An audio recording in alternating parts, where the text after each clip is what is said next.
bersama kami di sini dalam acara Ngosek Podcast ya, ngobrol seputaran kesehatan masyarakat. Nah, di sini kami di podcast kali ini ditemani oleh seorang narasumber yang sangat ganteng dan gagah. Nah, ini ya, narasumber kita kali ini yaitu dari bidang kesehatan lingkungan. Nah, program kesehatan lingkungan ini, beliau ini adalah seorang narasumber pada kali ini. Nah, sebelum masuk ke materi kali ini atau pembicaraan kita, topik kita pada hari ini ya, saya ingin perkenalkan diri dulu. Nama saya Ahmad bin Firdausi sebagai host pada kali ini, dan di sebelah kiri saya narasumber saya Ananda Kurniawan sebagai pemegang program kesehatan lingkungan Puskesmas Sumerangit.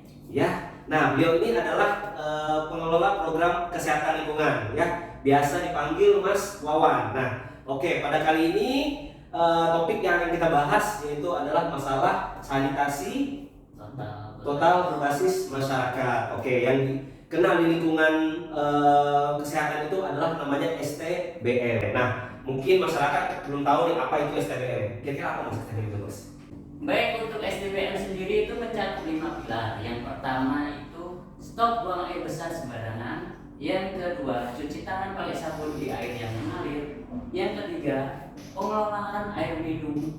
Dan yang keempat, pengelolaan sampah rumah tangga. Dan yang terakhir, yang kelima itu pengelolaan limbah cair rumah tangga. Itu Mas Fir. Oke, berarti ada 2 pilar ya. Nah, dari 5 pilar ini mungkin masyarakat dengan adanya 5 pilar ini sudah mulai tahu nih. Nah, apa saja ya. Nah, sebelum kita masuk ke 5 pilar tersebut, mungkin Mas Wawan, ini kan kita kan masyarakat itu kan banyak yang tidak paham nih tentang masalah STBM, sanitasi total berbasis lingkungan. Bahkan mereka tidak menyadari bahwa komponen lingkungan ini sangat penting sekali untuk menjaga kelestarian, baik menjaga kelestarian lingkungan, terus kesehatan yang ada di wilayah rumah tangga itu sendiri ya. Jadi, nah, kayak contohnya pertama tadi saya melihat itu 5 pilar yang pertama itu stop buang air besar sembarangan. Nah, kira-kira itu kenapa sih itu termasuk di dalam STBM, Mas? Yang pertama itu? Baik, untuk pilar yang pertama itu stop buang air besar sembarangan. Apa sih yang dimaksud stop buang air besar sembarangan itu? Masyarakat tuh harusnya dapat mengakses sanitasi, yaitu toilet atau jamban pribadi yang layak. Supaya kenapa? Karena fesis atau kotoran manusia ini kalau di istilahnya dibuang sembarangan atau nggak ada tempat khusus penampungannya, bakal sangat mengganggu lingkungan itu sendiri. Mungkin ada faktor seperti lalat itu yang dapat menyebarkan bakteri, ada lagi ketolak. Nah, jamban ini perannya itu tidak, faktor-faktor lain tidak bisa mengakses keberadaan feses atau kotoran tersebut, agar kenapa penularan penyakit terkait kuman atau penyebaran dari faktor-faktor penyakit itu bisa terputus rantainya seperti itu. Oh, seperti itu ya. Oke, berarti dengan adanya stok buang air besar ini salah satunya adalah menolong kita untuk menjaga keseimbangan ya, keseimbangan kesehatan di lingkungan, khususnya itu lingkungan di rumah tangga. Nah, itu yang pertama ya. Terus yang kedua, Mas, ada kan istilah tadi Mas bilang itu cuci tangan pakai sabun. Nah, itu seperti apa? Kok bisa kita disuruh cuci tangan pakai sabun? Ya. Baik, untuk pilar yang kedua ini cuci tangan pakai sabun. Dalam kutip harus di air yang mengalir. Kadang tuh banyak orang-orang yang hanya sekedar membasahi tangannya saja. Bahkan ya, gini Mas ya, banyak sekali kadang apalagi di acara-acara hajatan itu biasanya cuma dikasih pembukaan. Nah, itu kan penting ya kita masyarakat itu tahu bahwa sebenarnya alangkah lebih baiknya itu cuci tangan pakai sabun ya, seperti itu ya. Kenapa dalam kutip di air yang mengalir? Karena bakteri yang ada di tangan ini kan udah kena sabun, otomatis sudah mati ya. Kalau tidak di air yang mengalir, otomatis bakteri itu ya tetap ada di situ, dan kalau kita angkat tangan dari air itu ya tetap nempel air itu, air bekas cuci tangan kita. Kecuali beda kalau di air yang mengalir, maka bakteri ataupun kotoran bakal akan larut dalam air yang mengalir itu. Nah seperti itu ya. Kenapa informasi ini sangat penting? Karena masih banyak warga kita atau masyarakat yang cuci tangan itu dia hanya sekedar cuci tangan aja, cuci tangan tapi nggak pakai sabun, itu masih banyak sekali ya mas ya. Iya. Nah itu yang kedua, pilar yang kedua. Terus yang ketiga nih mas. Nah terus untuk pilar yang ketiga, nah pilar ketiga ini adalah tidak tentang masalah pengelolaan apa tadi, air minum dan makanan ya. Nah di masyarakat itu seperti apa, kenapa kita harus bisa mengelola air terus mengelola makanan itu sehingga ini termasuk pilar sebenarnya. Baik, untuk pilar yang ketiga ini pengelolaan air minum dan makanan.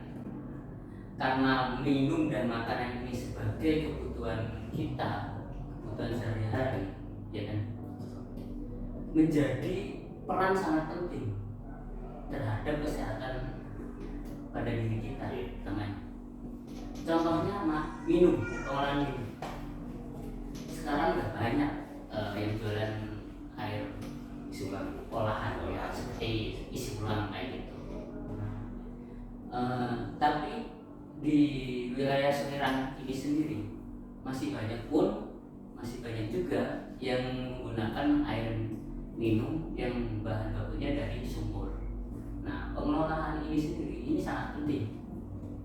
Yang pertama itu penyaringan. Penyaringan itu kan fungsinya untuk menyaring bahan-bahan padat yang larut dalam air. Nah, yang kedua itu merebus air ini menjadi peran yang sangat penting untuk membunuh bakteriologi dalam air seperti E. coli ataupun coliform kayak itu. Selanjutnya itu pengelolaan makanan. Di sini caranya untuk menghindari makanan dan minuman dalam rumah itu ya salah satunya ya memakai tudung sapi yang memang benar-benar tertutup rapat, nggak ada celah untuk hewan itu masuk. Atau yang lebih amannya lagi, ada lemari khusus untuk menyimpan makanan yang sudah matang. Nah jadi seperti itu ya. Jadi pengelolaan minuman dan makanan itu harus benar-benar masyarakat itu tahu ya cara pengelolaan air itu seperti apa, terus makanan seperti apa, supaya apa? Supaya satu, terhindar dari vektor penyakit. Nah seperti itu ya. Itu yang ketiga, pilar yang ketiga. Nah lanjut nih, kita masuk untuk pilar yang keempat. Nah pilar keempat itu kata Mas Wali tadi adalah pengamanan sampah rumah tangga. Nah itu seperti apa? Kok bisa diamankan seperti itu? Ya, makanya monggo silakan.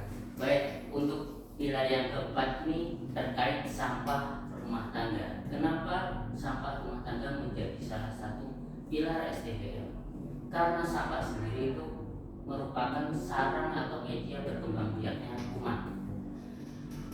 Nah, di sini kita harus dapat melakukan pengamanan terhadap sampah rumah tangga tersebut. Contohnya menggunakan bak sampah yang tertutup. Nah, kenapa? Yaitu tadi kunci penyakit itu salah satunya penyebaran penyakit oleh vektor. Sampah ini sangat disukai oleh vektor. Ya lalat, ya kecoa, tikus, bahkan peliharaan kita seperti kucing ataupun anjing ini bisa menjadi vektor penyakit, menyebabkan kuman-kuman ke kasur, ke bantal, kursi dan lain sebagainya. Jadi seperti itu ya. Jadi kenapa pengamanan tempat sampah ini sangat penting sekali? Karena apa? Lingkungan kita itu pasti kita itu menghasilkan yang namanya sampah, apalagi di rumah tangga ya. Apalagi rumah tangga itu kan nggak mesti sampah bekas memasak di dapur, itu juga salah satu ya mas ya. Nah apalagi untuk pengelolaan sampah itu sendiri biasanya memang harus benar-benar butuh pengelolaan yang lebih matang seperti itu. Makanya dengan sampah-sampah yang kita kelola, kita buang setelah kita kelola maksudnya itu, jadi sampah tersebut akhirnya sebagai salah satu cara kita untuk menghindari yang namanya dari vektor penyakit seperti itu. Oke. Lanjut ya, ini yang terakhir nih yang kelima. Nah, pilar STBM itu kan ada 5. Yang terakhir ini adalah pengamanan limbah cair rumah tangga. Berarti kalau limbah cair ini berarti apa biasanya ada di dapur. Nah, itu ya. Itu seperti apa, Mas? Mau diceritakan, Mas? Baik, untuk pilar yang terakhir ini, pengelolaan limbah cair rumah tangga. Kenapa harus dilakukan pengelolaan? Karena limbah cair rumah tangga ini bersifat pencemaran yang dapat merusak ataupun membunuh mikroorganisme yang ada dalam tanah. Seperti itu ya. Lalu bagaimana caranya agar limbah cair ini tidak bisa merusak mikroorganisme atau lingkungan sekitar? Limbah cair ini harus dialirkan ke got ataupun parit yang kedap, lalu atau dilakukan penampungan pada ipal, namanya ipal rumah tangga. Oh, jadi seperti itu ya. Jadi untuk pilar yang kelima ini memang sangat berpengaruh terhadap kondisi lingkungan ya. Jadi memang limbah cair ini sangat penting sekali apabila kalaupun dia langsung serap ke tanah, itu biasanya langsung menyebabkan kerusakan mikroorganisme yang ada pada tanah. Ya, dengan adanya 5 pilar ini menjadi salah satu upaya kesehatan lingkungan, yaitu STBM ini sebagai upaya masyarakat itu dapat mengelola kesehatan yang ada di lingkungan rumah tangganya, begitu ya, Mas ya. Jadi dengan 5 pilar ini tidak boleh ada yang kurang, jadi harus terintegrasi atau harus dilaksanakan di masyarakat. Apabila kurang, biasanya akan menyebabkan suatu penyakit ya, Mas ya. Vektor penyakit bisa menyebabkan apa? Penyakit diare ya, seperti itu ya. Dengan adanya 5 pilar ini, masyarakat mudah memahami, mudah melaksanakan, khususnya menjaga kesehatan yang ada di lingkungan masyarakat. Oke, podcast kali ini ngosek Mas, ngobrol seputaran kesehatan masyarakat. Kita cukupkan sampai sini. Sampai jumpa di podcast selanjutnya. Bye bye.